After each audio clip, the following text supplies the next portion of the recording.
most people, especially now with the internet, are defaulting more and more to being very untrusting and being very negative.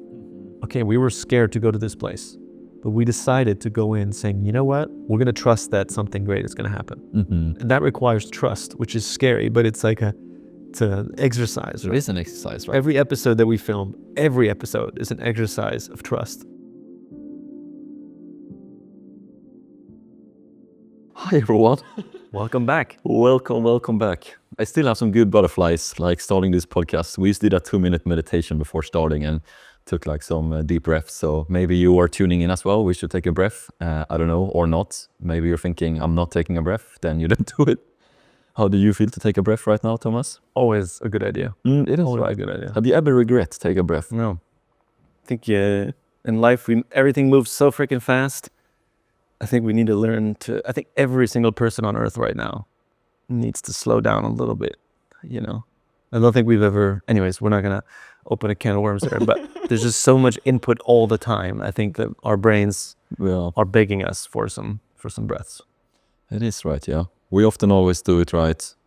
We always do it right before an episode, like breathe or meditate, and feels like this as well, or like if going in a meeting maybe, or don't want to talk about dating again, but before like going on a date can be good to take a breath or so. But welcome back to everyone who've been tuning in before. I'm Staffan speaking here, and I'm Thomas. So we have a lot of new people joining us for the podcast, so that's amazing. Welcome to you. Good to have you here. We see you in the new subscribers. That is epic, yeah. That's pretty cool. Little fist bump on that one. Schmack. And to you as well. I think you as well. Schmack. Thanks for joining. Yeah, no, we are creating a micro community, and we'll see what this grows into, but we are forever grateful for you who are tuning in and listening and being with us here, and we are reading ridiculously many comments, so please keep on commenting. I think right now it's hard to keep up with all of them, because now it's like getting more and more, but I'm like reading a lot, and I know you're doing as well. I read basically all of them on the last couple. Some amazing, beautiful comments. People are saying it feels like hanging out with friends. Yeah. Which is cool. You know, I don't think there's a lot of spaces on the internet where it feels that way. So for now, we're going to keep going with this. There was no consensus on guest or no guest. The consensus was like, bring a guest when you feel like it's relevant, but don't make it a thing every week, which I think is sort of what we said too. Yeah. We are aligned there with our friends on the internet, because that's what we said as well, right? Yeah. But we didn't know if people are wishing guests and these things. And of course, you should stay true to your own nature, but we also want to stay true to listening to you who are listening. That was a nice memo. Yeah. Staying true to listening to you who are listening. Yeah. But it's like, we're doing it together with everyone, which I know we said several times before. So every comment, every like, every engagement counts, and it's not for the like and the comment of the sake of it. It's that was a hard sentence, but it's like your energy behind it. So so thank you guys. For sure. I think it's nice to have spaces on the internet that don't feel hectic and just filled with negativity or overstimulation. It's very rare. It's hard to find. Yeah. Like I feel overstimulated on a daily basis by the internet, and I wish I could be the kind of person to just delete social media, but unfortunately my job is like tied to it. So I can't, you know, and then the problem is then it becomes an excuse to actually use it. But anyways, that's maybe a topic for another time. We have many topics to hopefully cover in this Social media would be a good one, but today we actually want to talk about friendship. So that is actually very fitting. Very underrated relationship. What do you mean by that? Or like in life, we talk a lot about relationships, about like, you know, family, but friendship is the most underrated, I think, relationship that anybody speaks about. Beautiful. I agree. What does friendship mean for you? Beautiful question. Per usual, we jump in, and I would say that friendship for me means that when you forget the thing within, when you forget like the voice or the song within yourself, your friend is the one who like helps you remember that one. And what is a good friend in your eyes? I mean, you kind of answered it now, but like, do you have qualities what are the qualities that you look for in a friendship? Are you trying to fish for compliments here, or No, I'm asking. Genuinely, I was just like, messing with you. I was just messing with you. I wasn't speaking about myself. I was speaking in general. No, but I wish as well to like speak about friendship and our friendship in this podcast as well, right? And also the friendship we have with people out there. But I was on a plane yesterday from Stockholm to Paris, and I was thinking about the topic friendship, and that's why I brought it up now before us recording here. Like, not too long before we started to record, we want this to be very authentic and real. And what is friendship and what does it mean? And for me it is like trust and to really be there even when it's hard. There was someone who sent me a picture, maybe a girl from Scandinavia, of even when it's hard, question mark, and then the answer was even when it's hard. It was like two butterflies next to each other. And I resonate strongly with that, like to be there for your friend even when it's hard, right? Because if you only show up for the fun times and good times, it's easy to be a good friend then, right? Yeah. But it's harder to be a good friend when it's actually hard, when you don't agree on something, when you see different on something, if you come with different backgrounds and different stuff with you, and then suddenly life happens, right? And I think true friendships are the ones who dare to accept one another and don't judge each other as well. So as you know, I just went to Sweden as well on that matter to support a very dear friend. Yeah. Do you think that friendship? This is a tricky question. Yeah. Do you think friendship should be unconditional? Yes. Okay, that's a big one. Yeah. Yeah, because it's hard to be unconditionally. Yeah, I think you can. It is an interesting question. Like unconditional love, I thought a lot about. You have to love someone unconditionally. And I'm happy to hear your point of view here as well. But I think you have to in true friendship, you have to really be ready to see this person's mess or pain or things that is hidden beyond the surface, right? Because it is complex to be a human being, right? I can speak for myself. I don't have to go further than that. But also, for example, when it comes to my one of my closest friend now, where I got the information from him on this Friday that his life was a bit it had happened, something which was very unfortunate, and I took a plane, as Saturday morning to go and support him, and we had just came back from Germany filming, and we're going to go to Italy now in a couple of days, right? Had just arrived back to Paris. I was I just wanted to sleep in that bed, but I was of course, if a friend is in real struggles, I think you just have to go for it, and that is more value based than how you feel or what you think about something. And he's better now, if anyone is wondering. But you're more than welcome to send a prayer or send a wish for my beloved friend who is in immense trouble, and I think or immense pain, I would say.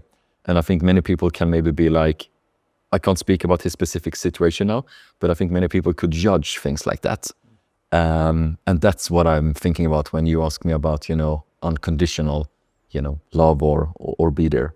Of course, I don't accept everything a friend do. I don't allow someone to treat me badly, or I don't I have stepped away from including this friend for a bit when it was a little bit too much going on there. I had to protect my own energy. This was 2023 when we were filming a lot, and his life was quite challenging. And you have to remember, right, it's an extremely loving person, extremely kind person, extremely beautiful person, extremely. But then life happens, right? Yeah. And I think that is important to still, protect yourself and your energy, but still be a good friend. If you wish to have this person as a friend, you can always end a friendship as well, right? Which is a topic. Have you done that? Yeah, for sure, yeah. Oh, you have? Yep. Have you?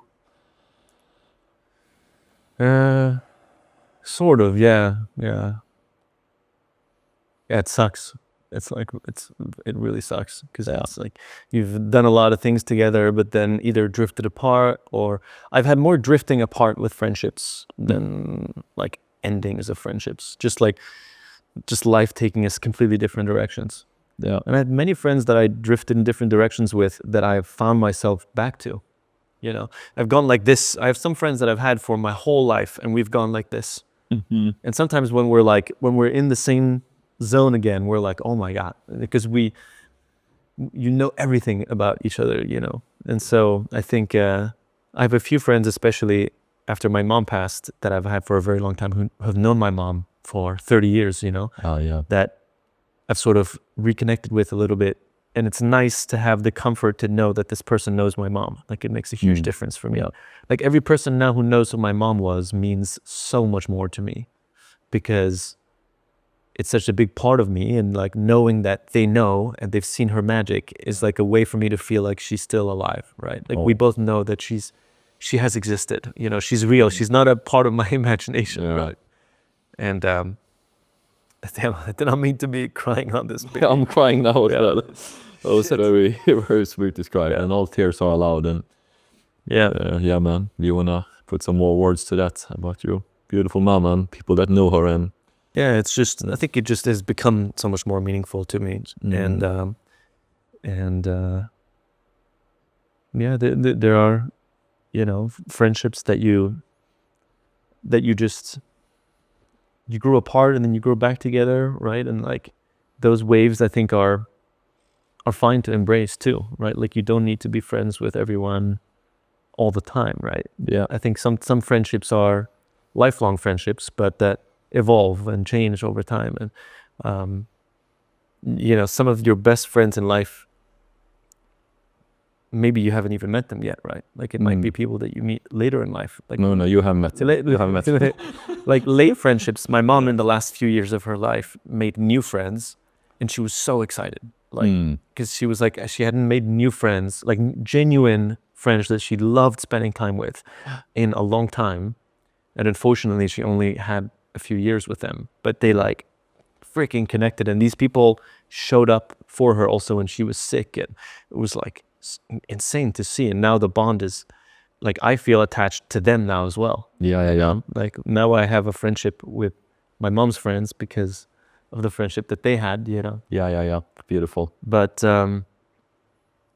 yeah, I don't want to go. I could talk about my mom all podcast, so I'm gonna avoid going down that road. And she Just come back to topic. She's always welcome here, as you know, and also sending out an honor and love to her as well in this moment. We know that it was some days ago that it was 1 year ago she transitioned into the next dimension. So just wanna take the moment as well and honor her and send her all love. So yeah, Helena, I've been thinking a lot about her recent days, and she was the person that entered my life as well, you know, in not too many years ago. And wow, it took me by storm, you know. You know that. What a beautiful human being. And I always loved when you guys were sitting at dinner. Oftentimes, my mom always hosted many dinners. Both my parents did, but together, and you would often want to sit next to my mom, and you guys would be like talking. Yeah, for sure. You should have a glass of wine, and you're just like, I could just see you guys are so like, you're not paying attention to the rest of the table. Like, the whole table is talking together, and then you and my mom, you're just in the corner, like looking at each other. You're like facing each other like this, Sure. and you're like talking. And I'm like, I don't know what they're talking about. I'm not gonna get involved. I'm gonna let, you know. My mom was like the wise woman that people would come for life advice, you know. And all my friends went to her to speak, you know. And we're like, how do I do this? How do I solve this problem? You know, and my mom always had good advice. She was, and I often say is as well, because I see her, you know, as an angel and a spirit now, you know. But she was his top G friend. Have to say that, yeah. Because she was not like, she was extremely kind, but she would also fucking call you out. Yeah, for sure. Hard. You know, she called me out as well, you know, when it comes to, now I'm bringing up dating again, but you know, she was like trying to guide me and support me, and me and her were in the car one time, and she was like, Staffan, have you stopped with that, or are you doing this? Or don't want to expose myself too much here now, but she was like, she calls you out. Yeah, she calls not you, out, but like, as in general, like, she calls people out. And that's what you need, right?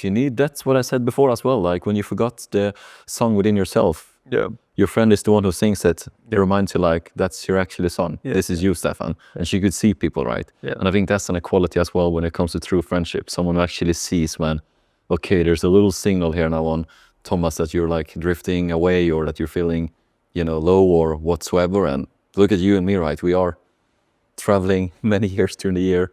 We spend X amount of hours in a car, in a bus, in a plane ride, in hotel rooms.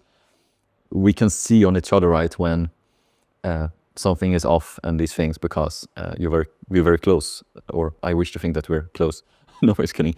No, but we are, you know. Yeah, we can feel it for sure. We can feel it for sure. We can, but we can really understand each other, right? And then, of course, in all friendships, you can still have things to develop or work on. But I dare to say that I can feel when it's something on you. Not always. Sometimes it's happened I didn't know, but often. Yeah. Can you feel that on me? Would you say? Yeah, for sure. Yeah. I think we just spend so much. I think when you spend so much time with another person in general, and you have some EQ, which I hope we have, you could feel when something is just different, right? And sometimes, as you said, it's hard to feel, but most of the time we're like, okay, I don't know what it is, but something is going on for sure. And I think a part of being a good friend in that situation is to also like communicate, right? To be like, hey, it's not you, because sometimes it's shitty because then you start to think, is it something that I did? Exactly, just letting the other person know, hey, it's not, I don't have an issue with you. I just got this text about this thing and it's gotten me in a weird headspace, but I'm happy to be here. I'm happy to be with you. It would be nice for me to talk about it, or we don't need to talk about it. But either way, like, just so you know, it's not, because I think, if you, in a relationship, any kind of relationship, you don't want to have to be guessing what the other person is thinking. Amen on that one. Because it's so tiring, if you have, even in a romantic relationship, if the person is just like walking around with resentment towards you and you're like, what's happening? Yeah. It can become toxic very quickly. And I think you have an own responsibility in that friendship to let the person know before the other person even have to ask sometimes. I think that's very high emotional intelligence, Yeah. I know we do that in our relationship sometimes, not because we maybe don't have the strength or in the moment, I can speak for myself, but many times, right? And including this thing that happened now when I had to bounce over, or I choose to go over to Sweden. I texted you as well saying that, life's happening a bit right now. So and I might not be fully present with all that's going on right now. Is that to pause and then right? And when I say thank you as well, brother, I thanked you before as well, but thank you again for supporting me these days as well. It is like, gosh, I'm gonna cry if I speak about it, but it's like beyond everything, like to have friends like that, because when life hits you, it's like, damn, it's tough, Yeah. Cried a lot this weekend, it was a lot, some emotions there now, but it was a lot of emotions this week, or weekend. So friends, man. Yeah, you need it. Yeah. I think humans have always had, I think, marriage has become the main relationship, right, in the world, but we always used to be way more also integrated with the tribe that we were with, right? You know what? Let's skip marriage. Let's skip girlfriends. My hopes are starting to dwindle. So you have a potential light at the end of your tunnel. I'm just in a tunnel of uncertainty and darkness, and I will stay here for now. Don't take me out. I'm happy where I am. If you're going to spend like 3 days completely by myself in my apartment, going insane, just like dancing here by myself, going to the gym, and I'm perfectly happy. I want everyone to know that nothing is wrong. Yes, that's good. That's what we're doing, right? You said you watched a movie and Been watching some movies. It was fun. Dancing around. I saw that on your Instagram, and but that's good. But I believe people listening here, they wish us well. Hopefully not in hell, but they wish us well, and hopefully good times ahead. So maybe we can have a little comment here saying rooting for you, Thomas. Thanks, man. And you can next time when you enter the comment section see that people are out there actually believing in your love life. So to be continued. Continue. Currently non-existent, but it will happen one day. But back to your topic though about like tribes and community and these things. Like Sweden is number one, the most lonely country in the world. Not only by my feelings, but by statistics. 58% of people living in Stockholm live by themselves. No. And also it is like a loneliness pandemic like around the world when it comes to, being by yourself. And I know like in south of Europe, a lot in like many places in Africa and Middle East, the family is like very, very core. But in many places where maybe you and me are from, Paris, Sweden, you often are like on your own journey quite early on. Very different. Yeah. Very different. Yeah, I have a few friends who live with their whole family, right? And they just said like there's just no privacy. People just walk into your room and things like that. Like, I mean, of course that happened, you know, when I lived with my family growing up, but it's in general, it's very uncommon, right? For Swedes, people want their own space. There's a thing in Sweden. You tell me if this is true. Somebody told me, I didn't realize, but people that are basically married, but they have separate apartments. Is that a thing? Yes, it's Definitely. called särbo, and I think like killbo. Like we have all these words for this. That's a crazy one. Like I've heard of the sleeping in separate bedrooms because maybe someone is really sensitive at sleep and like wakes up really easily, and the other person like makes a lot of noise or snores or whatever. I've heard of that, and I was like, okay, well, you need money to buy a house with enough bedrooms to sleep separately. But 2 apartments is that's a whole other level. That's like, whoa. Yeah, I haven't thought that far, and I haven't planned doing it like that. Even if anyone is allowed to do part of me whatever. gets it, but it's also like that is a bit crazy. Like it's definitely Out of the norm for sure. Yeah, out of the norm for sure. I think it's only in Sweden that they do that. Yeah, we are a special species over there. But yes, to come back to the point about friendship, I think that I think we undervalue friendship in general. Yeah, And when you look at podcasts or books or anything, so much is about relationships. I don't know a single book about friendship. Like I can't name a single one. true. But I could name books about relationships, many. That's so true. That's a good idea, by the way. Like To there's write a book about friendship. yeah, that is a good idea. Yeah, I will have to think about that. Yeah, we should think about that. It is actually a good idea. Yeah, but should we write a book about friendship?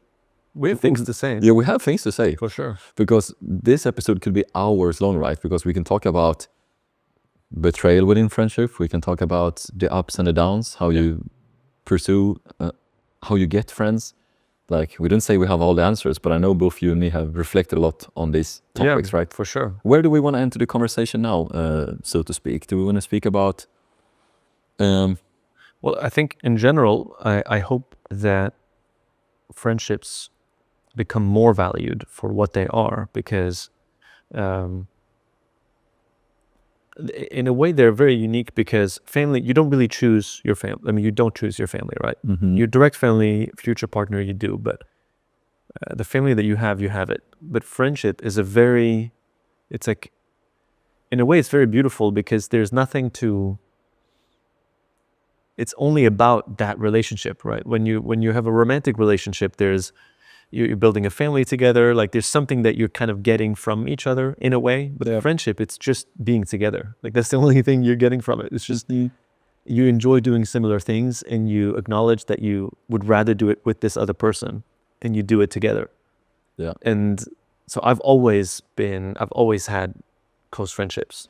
It's been very beautiful to witness you with your like childhood friends when you and me go to Sweden or when you go separate, but you often meet up with your childhood friends. Yeah, it's beautiful to see it. You always go out of your way. That's exactly the right word. What is like important for you in a friendship? If you would like go to top of the top, like what is the true, real top G friend for Thomas Bragg? I mean, I have the similar criteria that I look for in any relationship, which is like a genuine kindness. I think integrity, which means like somebody who's aligned with their word. I would say openness and curiosity. Like I want to have somebody who is curious and asking questions and exploring topics, and like a lifelong learner, you know. People that are like, nope, this is what I do and never going to change. You know, I can't really relate to those people, unfortunately. Yeah. So I think a level of open-mindedness, and then I think the true testament of whether two people have become friends, I think, is like, can you playfully make fun of each other? You know, I think friends that I feel like I kind of know, but I don't really know them super well. Afraid to like make someone angry, or like I don't know, you just don't have it feels still a bit, maybe not formal, but it's like you're not there yet, right? But I think a real friend, you can make fun of each other and laugh and roast each other and be playful, and like those kind of things. I think that's an element. And then I think it's also a relationship where you can be brutally honest with each other, right? And be like, hey, this thing that you're doing is like, you shouldn't be doing that, and not out of in a pedantic way, but in a way of love, like mirroring the other person, right? And being like, this is not good for you. Like, I can see it's not aligned with who you want to be and who you are. Exactly. And I'm just letting you know that I can see it, and I think you'll be better off not doing this. It'll be more aligned with who you really are, which I know to be this person, right? Agree with everything you said there, and especially the last part here of its essence of friendship as I see it. Because strangers and people that you met briefly and people that you somewhat have a relationship to are often not the ones who have the courage or the trust, etc., to actually point these things out. But in a true close friendship relationship, you can actually be the one who say it, because it's maybe a level of safety and trust, right? Because if you tell me something, I know it's out of a good place from you, because I trust you immensely. Opposite as well, right? If I tell you something, it's like coming from a good place. It's not about like, I want to mess with you or I want to do something like that, right? Yeah, I like to mess with you sometimes. No, but it's we mess with each other, but that's a part of it. Yeah, that's part of it, but not in that sense, right? That we you help each other. But trust there that you said is a good word, because I think somebody that you feel you can trust is so valuable, right? So valuable. Like, it's because when you get heartbroken, when you have friendships that betray you, or it harms your ability to trust others, right? I think you can become a bit of a cynical person, right? If you get cheated on in a relationship, and then a friend betrays you, or like isn't there for you when you're having a real low, right? Yeah. Which has happened to me as well, right? It really sucks, because then you're like, whoa, this person that I thought was a friend, It's so tough. isn't a friend. Oh. It's like so heartbreaking. Yeah. Where you have all these memories together of all these things that you've done, and that person, knowing you, still betrayed you. It's it's painful. Oh, it's terrible. It's terrible. Yeah, it's something that happens, right? So it's good that we talk about it, and you are tuning in now, or maybe feeling like, that maybe happened to me as well, right? Because it's almost universal that at some point, or for many people at least, it do happen. It happened to me. Has it happened to you? Yeah. Yes. It's a weird one. Like, we talk a lot about getting cheated on, right, in the pop culture, in the world, right? But a friendship betrayal is, again, never talk about it, but it happens all the time. Yeah. You've had I don't know how much you want to talk about it, but you've had a pretty painful betrayal that happened to you. Yeah. I don't know if you want to. Yeah, we can stay vague if you want, and not like. No, we can. Like, so, because there's not anybody that people that watch us know. It's like long before Yes Theory, but I don't know how specific you want to get. But but we can enter it, and we see what happens. Opening this dark door. Oh God, let's. I was gonna say hold my hair, but I don't have any hair, so hold my beard.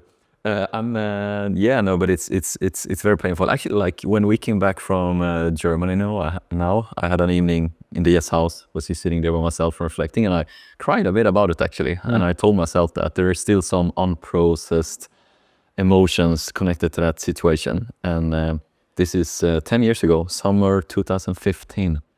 And I got that was terrible. A person that you imagine yourself growing old with. That was something I reflected about as well now a week ago. Funny that this topic comes up now in this podcast as well, But I don't have too many people where I look at someone and think, that this person I'm going to grow old with, like this is very, in my poetic own thinking, it's a beautiful way of seeing life. And I wish to continue to have that worldview, of my friends and,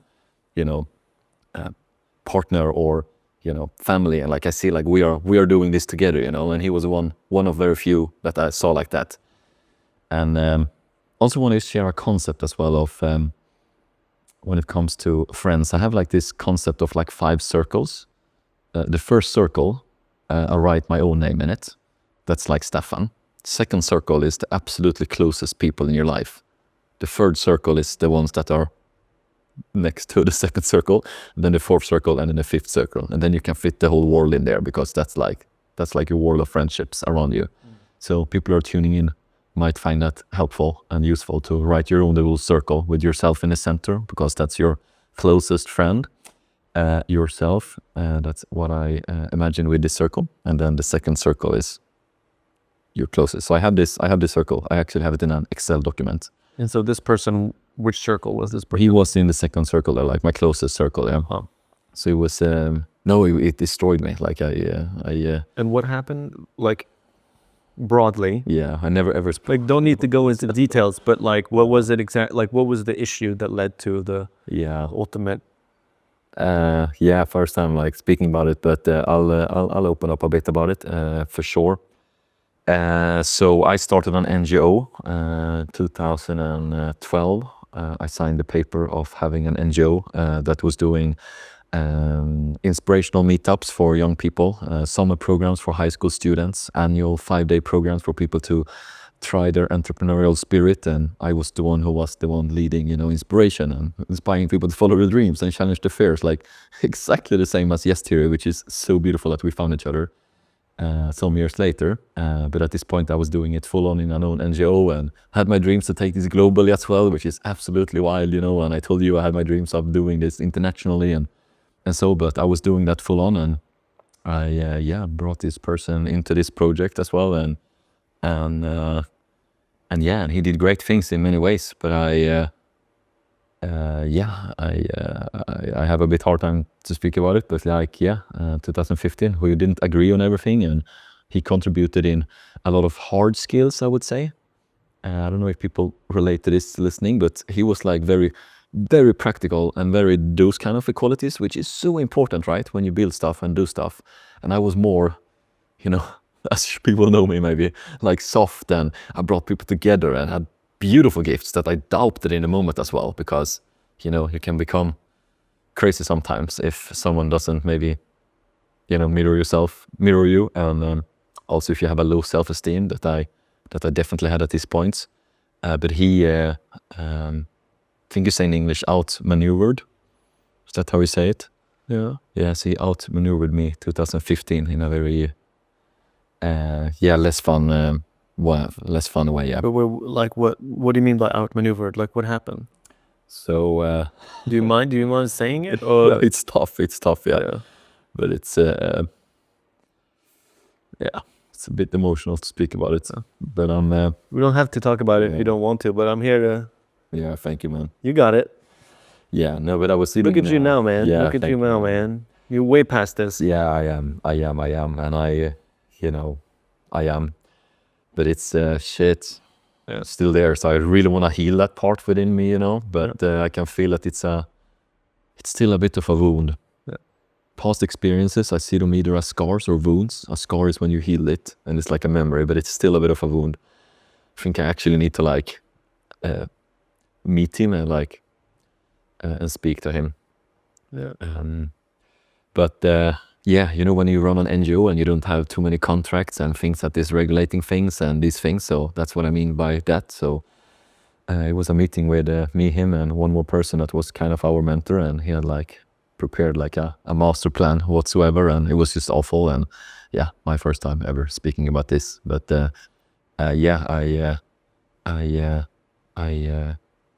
life was not the same the day after that. You don't want to say it? Like what happened exactly? I think I used to have a hard time saying it, but he suggested a plan that this other person agreed upon, and it was just very traumatic, and it came from nowhere, and he trying to be mindful of this as well, because I don't want to people to be angry at this person and these things, because I don't believe in that, I don't believe in people creating anger and revenge and these things. So I just want to wish him well, but it's hard many times. But I'll have to be a bit holding back on some information on it, because I think it becomes too specific elsewise. But he did some things that was pretty nasty in that way of doing it, and which basically kicked you out of the whole project, right? Yeah, technically, yeah. I could still be in it, but I was my hands behind my back, what you call it, bakbunden, you say in Sweden. Yeah. It was just strange, a friend told me, you can lose your project, you can lose your money, but you can't afford losing your energy. We need Staffan, you know.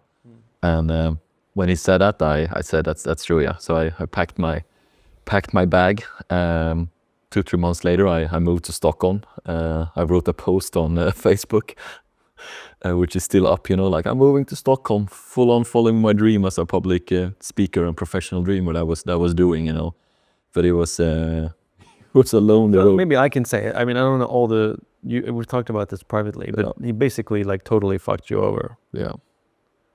And betrayed you completely, essentially behind your back. And the thing that you started, you ended up being forced out of, and you had to start from zero. Yeah. You had to restart completely, right? Yeah. With nothing. Yeah. With zero money. Zero money. I was living with 2 friends. And you were how old? This is, I was 24. 24, I was living at a lovely...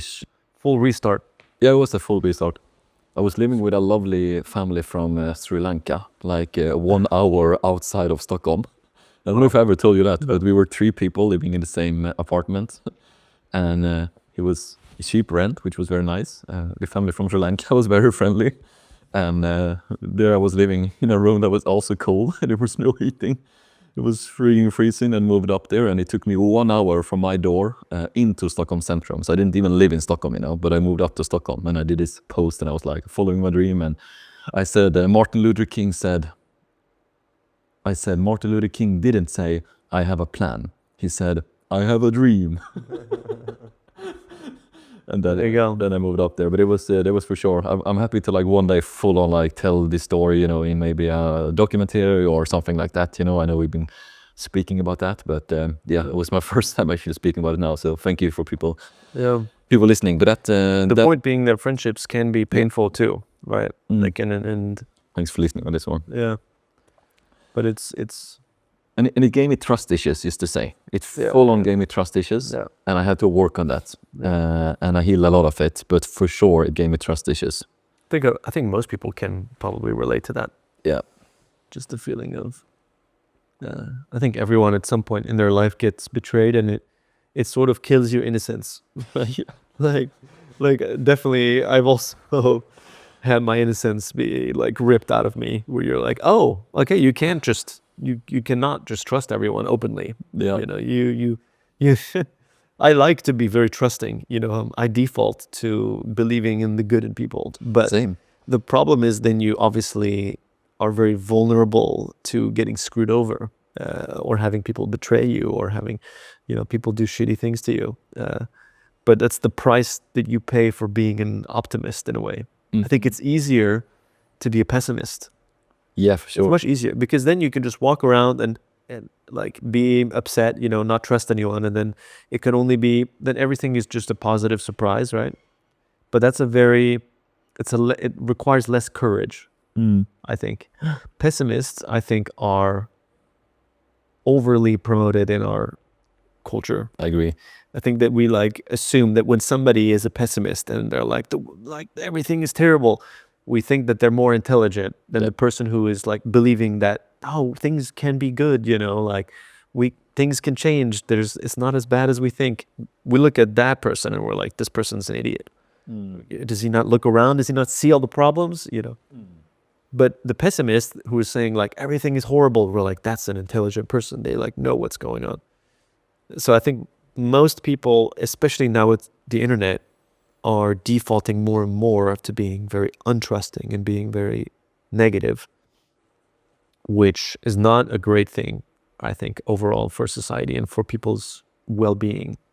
But unfortunately, there's so many, if you look for it, you can find so many reasons to be pessimistic and not trust and be upset. Like, it's everywhere. There's so many reasons to be upset. There's so many reasons. And I get upset on a daily basis, you know, seeing the state of the world. But it takes effort to then still learn how to, which we learn through our episodes all the time, right? Okay, we were scared to go to this place, but we decided to go in saying, you know what? We're going to trust that something great is going to happen. We're not going to go in with fear. We're not going to go in judging the place before we get there. We're not going to make assumptions about anything. We're just going to go open, curious, with the intention that something great is going to happen. And that requires trust, which is scary, but it's like it's an exercise. It is an exercise, right? Every episode that we film, every episode is an exercise of trust. It's like, can we believe before we have the result? There we are. Something great is going to happen, but we have absolutely no clue. Like, this could go to shit. Like, this could go to the total fucking shit, you know? We could waste all this money going to this place. Yeah. Or we could film an entire story focused on one character who could turn out to be like not a good character, right? Yeah. But we have to be like, let's just see where this goes. We're going to Italy in 2 days, and we actually said it right an hour ago. Like this can go to shit. This can go to shit. Because we don't. We have a really risky know. episode, yeah. Yeah, but we'll come back to that at some point. But back to this, I'm enjoying what you're sharing here. Do you have any key insight then? Because you've been betrayed. You had experience in your life that shaped you, and you could become cynical and these things, but you still choose to believe, I hear you say, and also trust. And I echo you on that. Like, how do you do that? How do you keep on trusting in a world that is, you know, I just shared about my experience from 2015. It was terrible. Yeah. It was terrible. Shall we talk about that? How do you keep on? Don't let negative assholes drag you down with them. Can we have some clap sound on that? Seriously, like, don't let these people turn you to the dark side. Yeah. These people I'm getting hyped when you say that, man. Have problems, and they can keep those problems. I don't want to become like, I think they truly win when you let their betrayal change you and make you bitter. That's how they win, because they've created a permanent pain in your life where you're walking around not trusting anyone, angry, you know, upset. If you can let that go and in a way forgive, right? Like, I read somewhere that forgiveness isn't for them, it's for you. Yeah, for sure. Because it releases the pain inside of you, right? Like, I definitely still have a few people that I need to work on forgiving, and I can feel the forgiveness is not for them because I don't care about having a relationship with them anymore. It's just for me to be able to be like, oh my God, you know, I forgive them. It's fine. They don't, you know, that pain is a part of me, but no longer it's not dictating who I am or how I'm behaving. Yeah. And I think that takes time. I think it takes effort, and I think it takes intention. But you just cannot let these people win. Yeah. You know, these people suck, and they do not deserve our energy and our personality to change because of their shitty behavior. Yeah, exactly. Are you becoming better or bitter? It's coming back again. Yeah. Reoccurring saying here. Was said in our previous podcast episode. But yeah, for sure, sir. Well said. And it's like, yeah, I get hyped when you say that, because let's not let these kind of people, you know, that obviously is hurt, obviously not feeling well, and then putting this unwellness and hurt onto other people. In this case, you and me. And as much as, you know, I can just go by myself, and I've been hurt, I've unintentionally hurt someone else as well. I've never had anything close to an experience like this, so that's what makes it mind-bending, because I could never ever in my entire world imagine myself doing something like what he did. I just, like, it doesn't exist, you know. Yeah. That's why it took an extra toll on me. But I hear you, man. I remember saying to myself 2015 that, and I've been having this saying with me, but I haven't said it out loud in I think ever. But the saying was like, I didn't know how strong I had to be to forgive someone who never said I'm sorry. Yeah. Because I realized that he's not gonna say anything here. He is just, until this day, still, he has not said I'm sorry. I did meet him 2 years ago. I hadn't met him in 8 years. He had tried to connect with me, and people who know me, like, I'm very open for many people, but I couldn't. I had so much pain in me. But on that forgiveness part, you know, and he was visiting me in dreams, and it was just like, it was just taking a lot of, it was still there, you know. And I said, now is the time, you know, 8 years later. It was before my 80-year-old friend's 80-year-old birthday party. And also when, the very, I don't have words for it, but the conflict and the genocide in Gaza, when it was like so much pain and conflict in the world, and I just told myself, like, shit, are we gonna like heal this world in any way? Like, I need to forgive and heal, you know, on my end. anyhow, I was sitting in my apartment and having these reflections. So, and I also wanted to give my 80-year-old friend a birthday gift. So I came to her 80-year-old birthday. It was 10 people. I tell you, everyone was like 80, and it was me. And then she started the birthday party with saying, "Oh, my Staffan is here." And then I said, "I have a birthday gift to you, Lo. You know this person, which I don't say by name now, but I have. I met up with him like yesterday, and this is my birthday gift to you, because I know you always wish for me to get rid of this pain in me." And I did face him face to face, and Well done. Yeah, thank you. Yeah, it's unfortunately, negativity is way more infectious than positivity, right? Both are infectious, but negativity, it's like we can have 1,000 positive comments and then read 3 mean ones that like really cut deep, and you're like, what the hell? And then you're walking around the rest of the day being like, how could someone comment something like that? Yeah. You know, but it's like your brain ignores the 997 positive ones. And I think it's like very tribal and survival instinct, right? We want people to like us because we don't want to get kicked out of the tribe or have any problems, you know. And when it doesn't serve us today, right? Yeah, that energy doesn't really. Yeah, I think it's feedback, like learning how to incorporate feedback, and if there's something that was genuinely off that we can fix, like that's one thing, right? But if it's just blatant negativity or hate or anything, or somebody being very mean and betraying you on a personal level, those things, like it's tough. You have to learn how to not let those things, drag you down. And I'm saying that I don't know. I'm not doing that perfectly in any sense. Learning how to do it, and I think unfortunately, but also fortunately, but every moment that happens is an opportunity to learn and practice how to let go of not being affected by somebody else's bullshit, right? It's like, this is an opportunity to practice this. Yeah. And it's hard to tell yourself that, but it is, right? Now I have a chance at learning how to let go. And it's tough. It's tough, right? It's tough. Do you have any special way of thinking there, or can I share something? Yeah, go. It's like someone giving you a gift, but if you don't want the gift, like, you know, it's like an unwelcomed gift, you know. Gifts are beautiful in the world, but suddenly someone comes and gives you something, and it's like, well, I don't want this. Just like to give it back. That's I like that, because I do really think that if there's a purpose on this earth, if our souls have a purpose, I think it is to learn how to navigate the ups and the downs of life, right? Yeah. And I think Buddhists, right, believe that we keep reincarnating on planet Earth until we've learned the lessons that our soul need, and then they kind of get released into nirvana, I believe. I might be wrong, but off of my understanding, that's how it goes.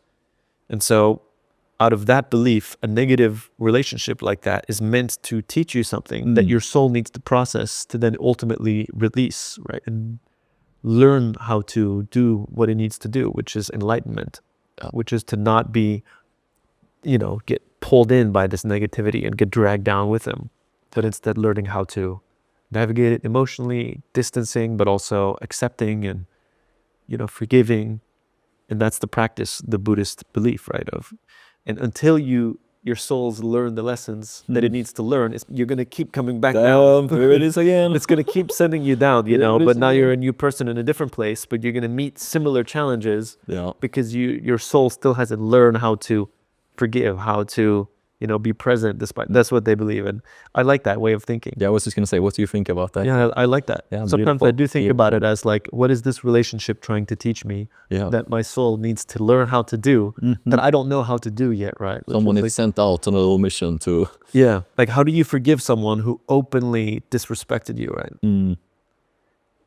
It's like, you have to like pull your ego, just like, come on, let's go. And it's a lot. I wish to think as well, as always, people listening, we have so many different religions of people listening and different views, and we always just enjoy when these topics come up to keep on talking about it, because we get some good comments in the comment section about like, talk more about spirituality or your view of it. And I wish to think as well, sometimes these people we meet them in different lifetimes as well, right? So Yeah. in one lifetime this happened, and in the next lifetime here we are again. Yeah. And then another time, because I had a couple of times where I've met someone and it's like, wow, holy doly. Felt like this was something like beyond just two humans meeting. It's been platonic and also, yeah, romantically. Like You've met them before. yeah. It was written somewhere at some point that this was like just this was gonna happen, and yeah, now I'm looking at you, and we had a very strong encounter 6 years ago, which I thank the stars and the universe for. And I do Have see. you seen the movie Past Lives? Yes. Our friend Teo is in that. He's actually, he watches yesterday, which was, I was blown away because I'd watched the movie in theaters, and then like a week later I get a DM from him on Instagram. And the whole concept is a Korean concept that I'm forgetting the name of, but it's this idea that like souls have met before in past lives. And when you meet someone and you look at them and it feels like you already know each other, it's because your souls have had a relationship in a past life. It doesn't need to be romantic, but it means you've met in a past life. And the whole movie is specifically about that. It's so good. Beautiful, yeah. Such It's a amazing. beautiful We should movie. watch it. If you haven't seen it, Past Lives. And shout out to Teo for being such a great human also. Like, he's a very sweet guy. But yeah, it's kind of like that idea that you were saying of souls having met before, and you meet each other and you're like, I feel like I already know you. Like it's like a weird thing. It's just a feeling, you know. It's not there's no logic to it. It's just It's almost a recognition. Yeah. It's like, oh, I recognize you. Yeah. And So- it's an interesting concept. I like that you brought that up. Yeah, like that you open up the door for spirituality there. So yeah, it is cool. We are like spiritual beings, I believe, with a body walking around here, trying to figure it out. And as you said as well, I really like that, of trying to figure out down here the mission we are on now, right? On life. Like, we don't really know why we are down here. And some people have beliefs and they know why they are down here and these things. But like for you and me, like we don't fully know. We're down here on an adventure and trying to navigate and figure it out. And I heard something now when I was in Stockholm. I attended an event with my friend to like try to get him on a better track in life. And there was someone I spoke to there who said that life is not about spiritual completion. It's a spiritual continuation. It's like you're not reaching a specific place. You're like continuing your own development of your own journey down there. And I really like that. It made me feel good, because I have my issues, I have my challenges, I have my struggles, and it feels good to know that, I don't actually have to be complete, obviously, but it felt nice to hear it. So if you're listening, please continue your spiritual continuation of your journey as a human being down here. We're rooting for you, we believe in you, and you may do wrong, you may have failures, you may have done things that you maybe regret, but please continue. We believe in you in this podcast. I have a question for you. What does your process of forgiveness look like? Oh, beautiful. I thought about that could almost like be its own topic, but I'm happy to answer it, but almost its own podcast. My process, how I look at forgiving, forgiveness. I have different ways of doing it, but I have like trying to place the person in my heart, because I think you can like bring down the thought, the emotion from a rational place down in your heart and be like, okay, let's send love to this person that, hurt me, or this thing that happened. If it's about myself, I try to speak kindly to myself that I did my best with what I had and what I knew at that point and place. That's a saying I've been saying many, many years. It was the 8-year-old lady who taught me that saying. Du gjorde det bästa med vad du kunde och visste där och då. You did the best with what you had and knew at that time and place. Because I've done stuff, that's like, that's not so fun, sounds like I've been a criminal. I have not, what I wish to think, but I have done stuff, right, which is like, oh, why didn't I take that decision there, or why wasn't I a better family member there, or a better friend here, or why did I do that? And I think we all do that, and if we're not kind to each other, I think we create more guilt and shame. And then we becomes a vicious cycle, and we do even more bad things. when I say bad things, it's like, hurting ourselves or coping in a way that is not so good, right? With drinking, other forms of addiction, or working too much, like, or you're, scrolling on your mobile. For sure, that is one way of how I cope, right? I'm on my spiritual continuation. It's good. But that's how I work with forgiveness. One last thing as well that I'm curious to hear what you think about it. You can also write a letter. I've done that, and not ever send it as well to someone. You can write a letter to yourself. I've done that. I've written letters to other people. I've done that, and not sending it. I've written letters and then also burned it out in a forest, have a little fire, sit with the words, burn it. I feel it really helps. So that's my best practice of forgiveness. Do you think most people walk around with a lot of pent up resentment? Like out in the world? Yeah. Yeah, I think so too. You as well, yeah. Yeah. And it's not good, right? An eye for an eye, in the end, the world will be blind if you just want to give back, right? If you look at it, everyone will be blind if we live by an eye for an eye. So, yeah, what's your thoughts on that? Like resentment and forgiveness, and I think it's a disease, Yeah, that's a good word for it. It's unfortunately a disease. It makes you sick.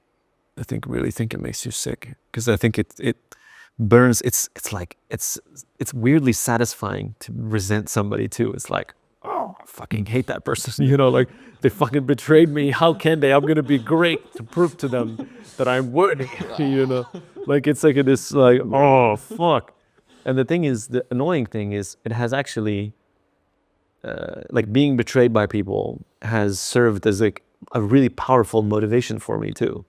Like I've used that. I've used people not being nice to me or not believing in me or betraying me to be like, damn it. And I used that to be more productive, do more things, like, and I think to some extent it's not bad that it was used for something productive, but I think ultimately, I think it's in one of Ryan Holiday's books. I think it's called Ego is the Enemy.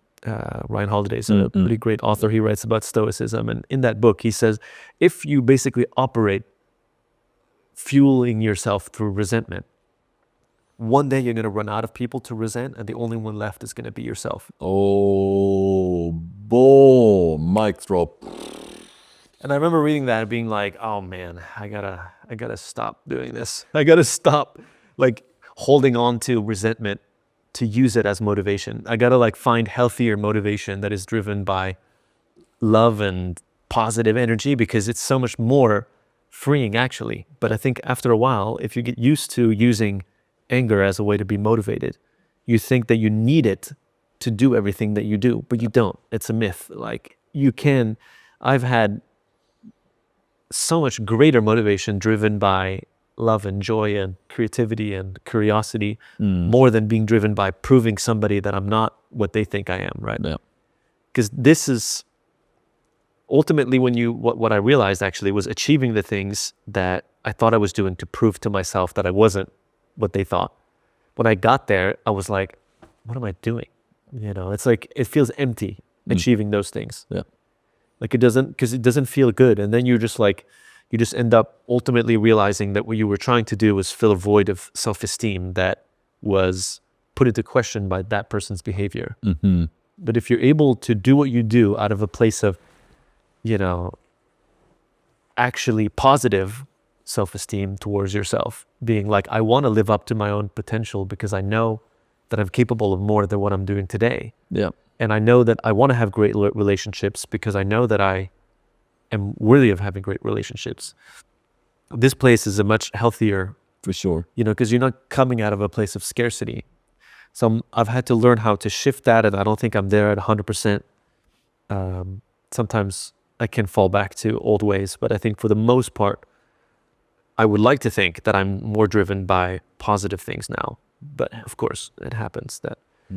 But reading that book changed a lot of things for me. Like it was like looking at a mirror, and it like actually kind of fucked me up for a while, because I'd never heard that before. I'd never realized that, this is my ego. When you say it fucked you up, what do you mean by that? Like it just made me like question everything about myself. Like where your how- motivation comes from and your drive, and you're like, cool. Wow, that's But I had so much motivation of being dumped when I was 20 years old. Like the first girl that I ever fell in love with dumped me, ghosted me, and I was so heartbroken that drove me to want to like, I'm gonna do something freaking great. You know, I'm gonna prove to her in a way that like, you know, she's gonna regret this. You know? It's like 20-year-old boy ego, you know, being like, God damn it. And it served me. It worked. It did work. But then when I got there, I was like, what was this for? Yeah. Like this girl that I haven't spoken to, and like, what am I doing? You know, it's just, you just realize how silly of a motivation it is. And then I think it's okay to use it as like rocket fuel at the beginning, but then you have to shift it otherwise. And especially when you don't know better, right? That's the thing. You didn't know better as a 20-year-old, but if you have access to like love, joy, trust, and these things, which is very rare, like to be super young and be access to all of this. I know, even if I didn't know you at that time, that you're a loving, kind, and wonderful human being still. But it's like maybe we don't have access to the same foundation, right? So we all do the best with what we have here and now, right? That's back to the saying. So damn, that was some. Can I drop an idea? Yeah, go for it. This is an idea from someone out there on the internet by you beautiful people. I feel really good like talking here. Like it feels like it's like therapy. I don't know if you feel the same or not. It's like it feels like good to talk and chat like two friends talking. And it was someone who wrote, you know, that you should name your podcast to Yes Therapy. Yes, therapy. So I'm not saying that we're going to do it now, but I would love to hear from people in the comment section. Not that we are like claiming that we are any psychologist or anything like that, but I think like one way of therapy is like just being friends and there for each other, you know. Like it's therapy for me talking with you. So that's what I mean with Yes Therapy. I see. So as long as people don't think it's like a therapy related, you know.